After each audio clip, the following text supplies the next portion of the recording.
Welcome to MarineMax of Minnesota. We're here in Rogers today. Show you a brand new 2021 Sea Ray 19 SPX. This is one of the only ones we have in stock right now. As you can see, it does have the nice red on the side with the white bottom. It does have the dual axle trailer for the 19 SPX. Very popular model that we have. Come back to the back here. We got the nice swim platform with the gray sea deck. And then something that a lot of people really like is this true walkthrough.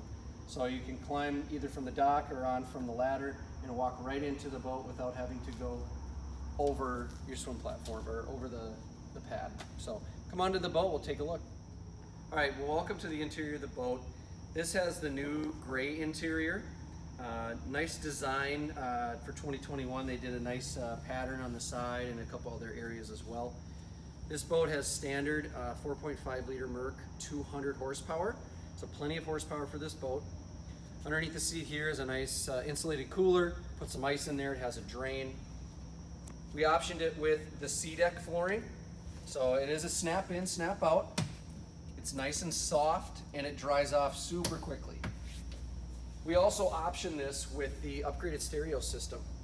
You can see it has the upgraded grill, so you have 4 upgraded speakers, and then up here you do have a subwoofer as well. Awesome sound, awesome upgrade for this particular boat. You got the nice open bow of the boat. This is a 10-person boat for 19 foot, which is great. Again, this boat here is in Rogers on our showroom, ready to show. If you want to come on down, give us a call. And as always, click the like button and click to subscribe to see new videos we're putting out every day.